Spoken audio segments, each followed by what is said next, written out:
Hello guys and welcome back to another video on my channel. This one is the part 2 of the myths and facts video. You guys asked a lot of questions under that video, under the first video, so let's get cracking with the second one, answering your comments. The first fact is about stacking up resistance to all damage. We have Omamori at the back, Bastion Plow at the front with 50% resistance. The Omamori also has 15% resistance. If I shoot the cabin, instead of doing 28 damage, which this thing does, the two rapiers, it does 14 because of the Omamori. However, if I shoot the plow, it doesn't give 100%. It actually gives a 50% of the 50% from Omamori. So it's 7. If I activate the perk of the Grizzly, which is 30%, it will do 5 damage because it's 30% of that 7 damage. So it doesn't add up to 130%. It's literally just it counts individually every resistance. Just like here, it's 14. If I shoot long enough to activate the perk, it's 11 now. So hopefully we got that explained. How resistance to all damage stacks. The next question is the server, which one is better to fuse on explosive module, damage, reduced damage, damage or explosion radius, right? The thing is, I cannot tell you anything about it. You have to decide on yourself. I'll just test for you. So first of all, we have damage of 81. That's fused one of 65 or something like that. So it does less damage, obviously, when you fuse it on less damage. Or the explosion radius is basically the radius, of the explosion. So I would prefer to have it on less damage. Most of my generators are on less damage because radius means basically you can put stuff around it closer. It doesn't make a reaction chain. However, if you have the generator fused on less damage, it might not even start the chain. So I would prefer going for the reduced damage, but that's only my opinion. Next question is pretty simple one. Does the explosion of Riff, this attaching Riff do damage? Well, it doesn't. If it doesn't show me any damage or anything. It's just the particle effect, nothing else, and it disappears. And you have everything. If you have anything attached to it, obviously it'll disconnect. Just in case you didn't know how it worked. If you have it also connected to other pieces, then it will not disconnect. Obviously, it has to be attached to the rift. Right. The next on the list we have does Tormentor affect boomsticks or passive melee? Well, first of all, let's do quickly run. It's really inconsistent to test it, so yeah, but I think it should be noticeable. So 400 damage without the perk. I'll activate. As I said, it's really inconsistent. It depends on your speed, and I cannot keep constant. I don't have cruise control, so I'll activate the Tormentor now. Still 400 around. It should do because it's 50%. It should do around 600. That's not the case, so that's a bust. Just to let you know, it also doesn't work on shiv wheels, the Tormentor, or the passive melee. It's honestly just all the rotated like harvester, borers, boss, so stuff like that. That's what Tormentor is good for. And the Cerberus cabin. I should add the cabin itself, with the borer inside of it, the cabin. It also buffs the Tormentor. Also buffs it.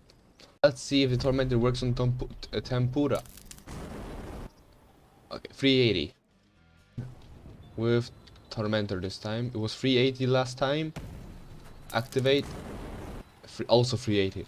It doesn't work on Tempura as well. It makes sense. If you want to buff it, I do recommend using the Blight Cabin perk. That actually buffs the damage. If you want more damage on Tempuras. Next question involves rocketry, cockpit cabin, and some porks and drones. Let's test the porks first. So if I don't boost, pork do 200 damage on impact. Let's say that, right? Something like that. Oh, you see it in slow motion. Now, if I boost, throw pork and stop, it does more. So I think, you know, it's really hard to get exact measurements, but I do think it does work. The second thing is with the drones, right? I honestly expected that. So I'll show you quickly what's happening here. So basically, if we go and attack that guy, please, thank you. It does 10 damage every shot, right? If we blast off, activate the drone, and then stop, it should do 14. Yeah, it does 14 damage now. 40% more damage. So it is worth, you know, boosting and activating it. We can also try it. Gotta try it with the cockpit, with the drift cabin. So we drift, and we... No, it should do 20% more damage, so 20 damage. If it's 12. Oh, that doesn't work. Maybe I typed it wrong. Again. So we go, drift, we activate the drone, and now come on, do more damage, please. No, it still doesn't do any damage. And it should do 20 damage, increased damage when, yeah, drift. So that doesn't work. Interesting. So how about aggressor? Oh, we removed these, we don't need them anymore. So this one is with the straight lines. It does 30%, I think. So we drive in a straight line, we activate the drone, and see if it still does 10. Come on. No! That one worked. 12 damage. So this head only 20%? Oh yeah. 21% to be precise. Okay, so interesting. The aggressor cabin works with drones, the cockpit cabin works with the drones, but not the drift cabin, the Kanabi, which is Janabi, not YK, what? Yeah, so that's very interesting facts.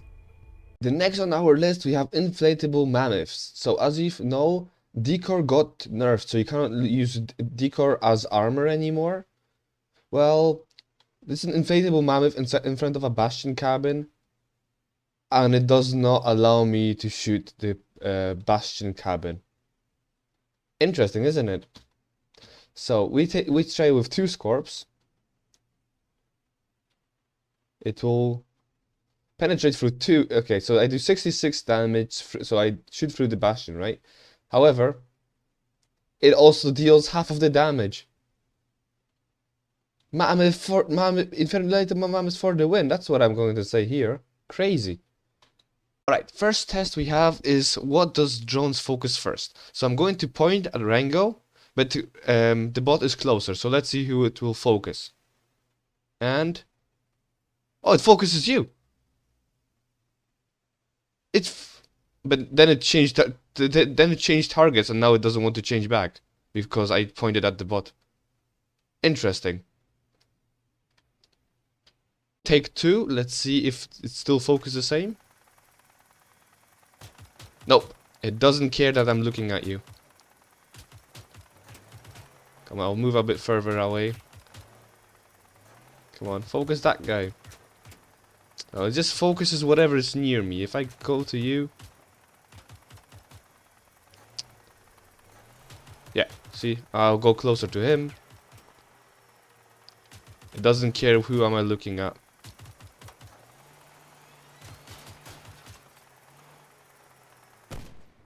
Right, so the next test will be if bots detect the Griffin perk. So, Griffin up.